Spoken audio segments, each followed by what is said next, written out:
Welcome back to the podcast. So great to have you with me as ever. And so this week, I want to talk about a really important subject about related to businesses. And a question I'm going to maybe ask question, especially in some difficult economic times, is why do some organizations and businesses really skyrocket whilst others stay really stagnant? And I'm going to talk about this. There are 7 key points that I think are critical to why some really grow and build. And I'm going to talk about some elements today. And if you're running a business and you want your business to skyrocket, these are going to be points you're going to need to think about and have in mind. And these are the things that I see from organizations that I've worked with, admire, spend time looking at, who are absolutely smashing it out of the park, that are growing like crazy. What are the things that they do differently than those that aren't maybe in that position? And the thing for me, when the reason I say this is I work with lots of different business owners. Part of the work I do is I encourage business owners to grow and double their businesses, and we build some platforms to help people do that. And there are some things that I've seen in organizations that I have worked with that are growing that have just a different way of doing things. So let's take through these. What the first one is. The first one is this: is their mindset of the leadership team. And I guess the thing for me around a mindset of growth versus a mindset of stagnation. And one of the things that I see in so many of the leadership teams of growing ambitious companies is that they've got this real focus on being able to change and to understand that change is something they have to do on a regular basis. I mean, the world that we live in now is changing so ridiculously quickly. In 2025, you've got AI, you've got all these different technologies that are coming in and changing the way that we operate day to day. And everything is changing. It's changing the way in which we do so many different things around the world. And some people are staying ahead of that curve and trying to make sure that they're seeing what's happening in the future and how does that affect trends. And they've got this mindset of accepting that change will happen, whereas others are in that position where they're sort of staying, oh no, we'll stay as we are, things aren't going to change for our industry, things are okay, and they're stagnating. And they resist change and they hold on to what was done before and what's always been. And then the reality is in some industries move quicker than others for sure. But the companies that really are able to skyrocket are able to seize and take advantage of opportunities that are ahead of them. And when you have a growth mindset, you're able to do that. And there's a great phrase I was taught once, which is a bit woo-woo maybe, but it's true. And that's that, the mind is like a parachute. It doesn't work unless it's open. And I, go and network and have conversations with so many different business owners. And some of them are like, no, we are where we are. This is what we're doing. This is how it operates. This is what goes on. This is where we're doing. We've always been, our industry's not going to change. And part of me often, goes and thinks to myself, you're going to get caught out in time. Something's going to happen in your industry, whether it's a change in a demographic issue or a technological issue or economic or regulatory issue. Something's going to happen and you're going to be left short. And it happens because you don't have a mindset around growth. You don't have a mindset as to be able to look at your business every month and go, right, what's changing, what's happening in our world. And there's a great quote for Andy Grove that I always use with companies, which is success breeds complacency. Complacency breeds failure. Only the paranoid survive. And I think that what he was meaning is Andy Grove built Intel into one of the world's leading chip manufacturers for a long time. Ironically enough, they've been overtaken by Nvidia in recent years, maybe because they lost, Andy Grove wasn't there. But his idea of paranoia, about being able to be paranoid around what's going on outside you, is key. You've got to continually embrace change. You've got to continue to look at innovating and taking risks and seeing, okay, what's happening here and how can we move to this direction? And if you don't do that, you're going to stagnate. So the first thing for me is a mindset growth from the leadership team. Ideally the CEO and the C-suite that they have within them. You want people that are prepared to accept risks, and not that those that are accepting risks and saying, oh, something's got to happen as a result of it, but having what I would call an American VC approach to risk. So when my football club was sold a number of years ago to an American series of owners, we met with those American owners. And I remember the things that they told us at the time, which was that this American billionaire said he has, this was his message on investing in businesses. He says, I will invest 100 million in 7 organizations. He said 5 of them will fail, okay, which will cost me $500 million, but 2 of them will be successful and they'll be combined sold for $1 billion, meaning I make 300 million. And I thought about this for a long time and I've gone, wow. And I was thinking about this going, wow. So, this is 100 million, not even just £1,000, $100 million that were pounds that he invests into companies. He knows that 5 of them are going to fail, but 2 of them are going to be successful because he takes risks, which is going to make him overall 300 million. I continue to use that with people all the time. There's an example of someone that's got a mindset of, okay, let's try some stuff, let's see how we go, and not then focus on the losses, but focus on what can be successful with it. So that's the first thing, a mindset growth versus a growth of stagnation. A way to spot this maybe is to look in how many people in your organization go, oh, I don't really want to do that change, or yeah, no, we've always done it that way. It works that way. Really be careful about looking to see if that's the case, because change is difficult for us all. Of course, change is hard for us all to go through. And, as someone once said, change is difficult to start with, messy in the middle and glorious at the end. And the reality is when we do make that change, we feel better as a result of it. So think about that mindset of growth versus stagnation. So point number 2 is this, and that's an obsession around the customer or the marketplace, I should say, right, and the customer and marketers, rather than an obsession with their product. Now, one of the things that I, again, feel that a lot of small business owners and small businesses fail at, and that's an area where I'm passionate about helping small businesses grow, is they focus on their product and what they do. They're obsessed by the effects of what they've built and what they've got in place and how it works and how it operates and how their service currently comes together. And actually, you've got to remember that people are only buying your product because it serves a purpose for them. It either helps them solve a problem or meets a desire. And the companies that are skyrocketing are able to have this real ability to listen into their clients. They go in and listen, not just with the intent to speak, but the intention to really dig beneath the surface. What's driving the issue there? What's causing some problems for that organization? Where can they add value?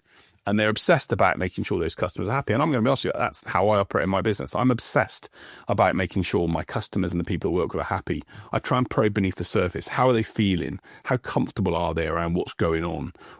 How do they feel that things are working for them? What's not working?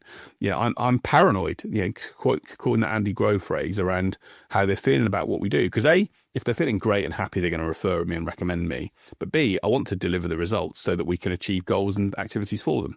So it really encourages you to think about being that customer obsessed.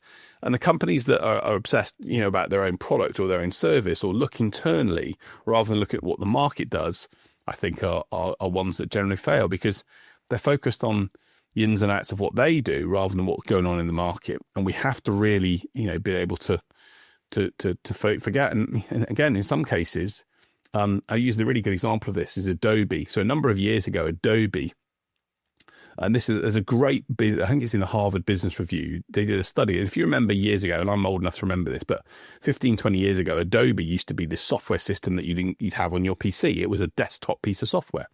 And there's a great article, I'll see if I can find it, where the management of Adobe a number of years ago realized that the world and their customers were moving away from having this software on PCs to move into having cloud-based software and software as a service or subscription-based models, which is what most people use now. And they basically decided to go through this incredible amounts of pain to transition their business across to this new way. And now it works. And now Adobe is an online company. They have a subscription model rather than people paying for the licenses of their tools. And they've changed their business model over.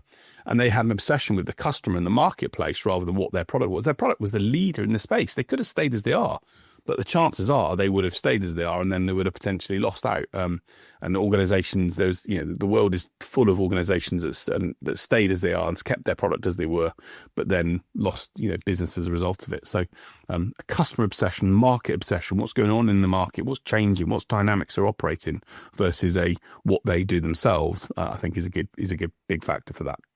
So point number 3 is this. The businesses that skyrocket have scalable systems versus the ones that stagnant are, if you like, winging it or just getting by bit by bit. And this is an area that I've had to really focus on in my own business as well. So we've grown our business nicely. It's going to where we want it to be.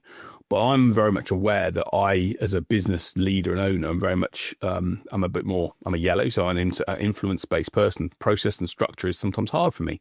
But I know that in order to scale, you have to have systems.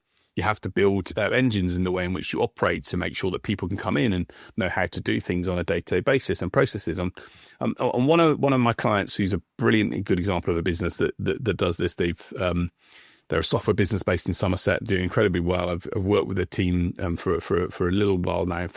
And what they are very, very good at doing, sometimes even to a stage where they're too much like that, I think in some cases, but it's great, is they have systems in place for everything. For every activity, there is a system to support things.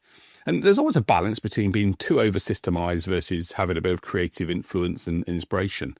But they're very good, especially in the work they do. They have a software platform that works within the NHS and large organizations that want structure and systems, and they're brilliant at doing that.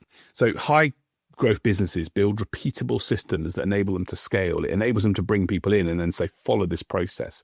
It enables them to make sure there's clarity on what people have to do and what they can't do. And that means that they can bring other people in. It means they can scale their business. They can take on that service and deliver it to more and more companies rather than being in a position where it relies on one or two individuals as a result of it.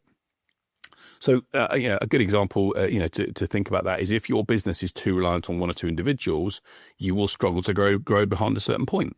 And I've looked myself in the mirror and said this in my business. Is my business too reliant on me, or do I need to bring other people in or other elements in, or give, support to my leaders in my team? I've got some great people in my team to help them build a structure that can scale without them and me and be a part of it. And that's when you've got a real business, when the leaders and the business people can be out of the business for a while, and the business can still thrive and flourish because it's got a process that operates, and they've also then given that element of creativity to enable people to make decisions and the culture to make decisions rather than just to not be safe. And that leads me on to point number 4, which is the businesses that skyrocket experiment versus the ones that don't are the ones that play it safe. So what do I mean by experiment? So growth companies will tend to test new markets, or they'll test different marketing ideas, or they'll test different pricing models, or they'll test different approaches to doing things. They're open to testing, providing they measure the data and the information behind those tests to see how things operate. And these companies are comfortably able to do things, knowing that, going back to that American VC example I gave, that some of these things will fail, but that's okay. Failure to them is part of the process. Whereas stagnant businesses will fear failure and stay where they are. And the failure is one thing that people talk about a lot. And there's a great quote, I think, from Max Levchin from PayPal. And I'll try and share the image if I can. And he says, that my first business was not, I tried, wasn't very successful. My second business wasn't great. It failed, it flumped. My third business, that also failed, but I learned a couple of lessons. Business number 4 wasn't great. I failed from that. Business number 5 was PayPal. And of course, everyone looks at Max Levchin, and I think his name's Levchin. He sold PayPal for millions and millions of dollars, but people forget the fact he'd had 5 or 4 business failures before that point. So growth, the companies that are skyrocketing are trying stuff out. They're prepared to accept that things are going to fail. They're going to try things and see what's going to happen. There's a great book by John A. List called The Voltage Effect, where he talks about the real companies that are able to use behavioral economics to understand their audiences, are able to really just try different things. He talks around how Lyft and Uber tried some different pricing models to see what worked, and then they used the data that they gathered from that to then make some informed decisions to see if that could help them scale and grow their business. Or they'll try different marketing strategies. They'll try different things and see what works. A lot of the time, especially in marketing, people stick to what they've already known. Oh, I'm going to stick to ads because I've already known those. Well, actually, if ads are not what people are looking at, but sponsorship of newsletters are, then go down that route, try some stuff, and don't be afraid to try it. Playing it safe, obviously, can sometimes work in certain spaces, but invariably, when you do that, you're only doing what you know right now rather than going into a new area. So be open to experimentation without also the focus on trying to blame someone. Great organizations go, hey, we're going to try this. And if it doesn't work out, no problems at all. As a leader, I take responsibility for that. And that, rather than, oh, we're going to try something and didn't it work? And, oh, why did we spend this money on this because it didn't work? If you've got that sort of mindset, you're going to stop culture, people wanting to try ideas and bring stuff forward because they're afraid of it going wrong on their jobs and whatever else. So you've got to make sure that experimentation comes with this was a free hit. This was something to try. We're going to see how we get on. If it doesn't work, no dramas. We've not lost anything. So experimentation versus playing it safe, I think, is a key aspect of that. And the fifth reason why I think organizations that skyrocket versus those that stay stagnant are those that do hire in the right way, and they make smart hiring decisions rather than just filling roles and filling people in companies. And there's a great quote that I've always I can't remember what it was, but it's a brilliant quote. When people are trying to hire something, there's always that drive to get that person in because we're going to get that person to do things for us. But someone once said to me, "You're better off to have a hole than an arsehole." Sounds a bit weird, I know, but think about it. You're better off to have a hole than this person that's in your business creating problems. And what companies do that are growing is they've got a real clear focus on the culture and the fit and the adaptability of that person. And can that person do the job that they want to? Can they fit into the business? Now, I know this as well. I have, as you know, a business in South Africa where we're hiring people, and we're going to be honest with you, we've not made some of the best. We've made some hires where we were busy. We were trying to add more people to our business, and we've picked people that maybe aren't necessarily the right fit for us, and we've learned that lesson. So, can you be in a position where you hire reactively and you think, I've got to get someone in, and they're not quite right, but they'll do. And then suddenly that person doesn't have the same standards as the people in your team, or they operate their culture in a different way, or they start to offend or cause challenges. And that can create serious amounts of problems for you, which then stop you from achieving what you want to. So really, make those decisions around hiring really carefully. Maybe one of the things you can do to do that is to put some place in some tests. So again, in my growth resourcing business, we now put in place 2 or 3 tests that we ask people to complete before they come and join us. We want to make sure that they're a good fit for our business. We want to make sure that we've also asked them some questions. We've got to know them and done some workshops around with them to check if they're a fit to work with our team. So yeah, look, I think the key thing around hiring, you can't get to where you really want to get to as a business owner with just yourself. Invariably, you've got to bring people in. But what's the culture? What's the vibe that you want to have? And do people meet that vibe? And how do they meet the standards? Tony Zay, who sadly passed away, used to talk about how Zappos, which is one of the leaders in customer service, used to hire people for the first week, and if they then felt someone wasn't a good or not a good fit, but they'd even say to people who were in their training program the first week or 2 weeks, hey, they'd give them $1,000 to say, thanks very much. If you think we're not a good fit for you, here's $1,000. You guys go, no dramas at all. We'll leave you to it. We're not a good fit. And when I think about that now, maybe that's something we need to, I'm going to do in my other businesses, is say, hey, it's okay. It's okay for us not to be a fit. We don't mind that. We'd rather give you some money and let you go than to be in a position where we hire you and then find that we have problems later down the line. So make sure that you're doing smart hiring. There's a great quote that I was given once: hire slow, fire fast. If people are not a right fit for you, if they're causing problems, if they're just good enough, but if they're okay, but average enough, but not perfect for your, or ideal for your business, and you find in the first 1 to 2 to 3 to 4 weeks, they're not doing what you want them to do, make a decision then rather than not. And I guess the 6th point, which is a key point that I see in companies that are able to skyrocket, is they make decisions really fast rather than overthinking it. And, fast decision making is key. I know in the business, there's a financial services business I worked with for a number of years. You may know that company if you're listening to this, or thinking, look back for the track record and see who I've worked with. And one of the key things that the owner of that business used to talk about was make decisions fast so we can learn. And they've been able to grow very quickly. I've helped them grow, and they've built a growth business that's moving forward. And that owner and the CEO's focus was just try stuff and see what happens. What can we learn in a few days, in a couple of weeks, that can help us make a decision? And they had that culture of trying to experiment so they could see what was working. And if something didn't work, hey, they pulled it back, and there was no, arguments. There was no accusation at who did that. They were just, no, we're going to make some fast decisions rather than and accept that we're going to try stuff. And sometimes we did some stuff with campaigns where we tried stuff, it didn't work, and they're like, no worries, it hasn't worked. Hey, let's move on. And the money that it cost them, they would invest 10, 15, 20,000 pounds on those, but they weren't bothered about, it didn't work out, and that's going to affect our numbers. They planned into their budgets to do that, but they made fast decisions rather than a lot of companies will have this thought process of, okay, let's think about that for a second, or we're not sure if that's going to work, and let's keep an eye on that for the next quarter and see what happens. And unfortunately, those type of companies the world passes them by. So I think from a perspective of, if you want to grow, how can you make decisions fast? And I'm not saying you make decisions where you just make, based upon frameworks. How can you reduce the risk? Maybe again, go back to strict structures. Is there a decision framework that you can create that can enable you to have a quick element of looking, in this area here, does it hit this 8 criteria that we've talked about? Yes, it does. Let's go to the next stage, or no, it doesn't. How can you make sure that you've got some simple ways in which to, on your, if you work in a business with a leadership team, once every month or once every quarter, once a week, maybe look at some elements around how you can make decisions. There's a phrase that, not a phrase, but I heard once that Jeff Bezos looks to make 3 decisions per day, and he decides on whether decisions are, I think they call it door decisions. Is the door a door that can go inwards and backwards, or you can make a decision back out to the side, or is it a door that once you go through is shut? And he would look to make 3 decisions per day because he felt that decisions and not making decisions would stagnate his business. And we all know what a success Amazon have been. So sometimes we make a decision to move fast.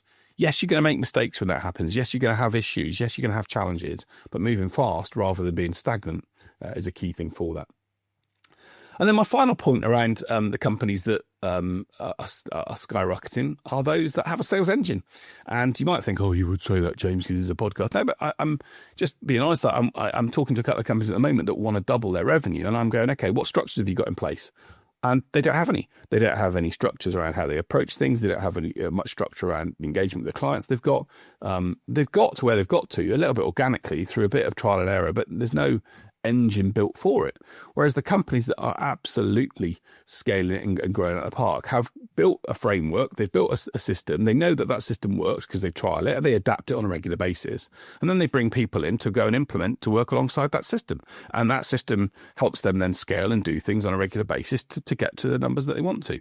So I guess my question is do you have a sales engine in your business? If you if sales come in on an ad hoc basis and you can't forecast your numbers correctly, and you can't build your pipeline, and you can't be in a position where you know that people that you work with that do sales do it in a consistent way, then you're probably not going to scale in the way that others can. Whereas if you've got these elements in place and then you manage and report on that on a weekly and monthly basis, you're going to be in a better position to grow. So sales systems versus sales engine versus versus sales, sales basics or sales engine. I'm trying to think of an analogy here, but I can't think of one right now. Sales engine versus that moves versus an engine that's broke or that's not even in place. That's going to be a factor that's going to stop you from skyrocketing. So look, I hope these 7 points have been useful that give you some insights. If you're a business owner, listen to this. What are the things you can take from this? What are the elements of your business that maybe aren't going the way you want it to? Is there something stagnating? Is it one of those things that we've talked about the mindset, about the obsession around the customer or the product, or the scalable systems versus winging it, or the experimentation versus playing it safe, or the hiring element, or the decision making, or the sales engine? What are the bits that really stopping you from achieving the growth that you want to? I'd be interested to hear. But the reality is, if you want to take your business to the next level, those are things that I've seen from working with hundreds of companies, and I'm a geek. For those that know me, I'm a geek for books and learning about other organizations. These are the things that I see that make a massive difference to help you scale and grow. So that's it for the podcast this week. As I always do, I always finish on an inspirational story, though. And so I wanted just to do a story of a lady called Bethany Hamilton. Bethany is a professional surfer who basically lost her arm in a shark attack. Now, think about this. She's a surfer, and when she, anyone that's been in the sea with a shark attack and she's lost her arm at 13, you think, well, actually, that's going to put you off. And most people would say, no, I'm never going to go back into the sea and do surfing. But no, she decided that she was going to face her challenges and face the biggest worries that she had. And she became a surfing worldwide champion. She became someone that decided that losing an arm wasn't going to be a barrier to her not achieving what she wanted to. And she became one of the world's greatest surfers. And the reason I bring that story up is of 2 things. Sometimes we get scared by stuff that happens to us. It happens to us and we think, oh, I don't want to go back into that. And they always say, get back up on the bike. And I know this is different myself. When you've had a conversation with someone that didn't go quite the way you wanted it to, or you think, oh, something, you made a call, for example, to someone and they got a bad reaction. The natural reaction is, oh, we're never going to do that again.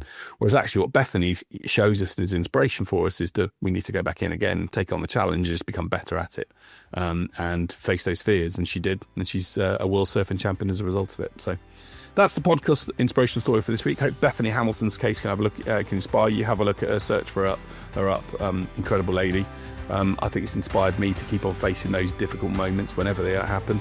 I hope it does the same for you. But that's it for the podcast this week. Thank you so much as ever for listening, and if you can, give us a review, share it with other people. It'll be incredibly helpful. It enables us to grow and make sure we can offer more value and episodes to you in the future. But that's it as ever from this week. Thanks for listening. Stay safe. I'll see you next week. Take care.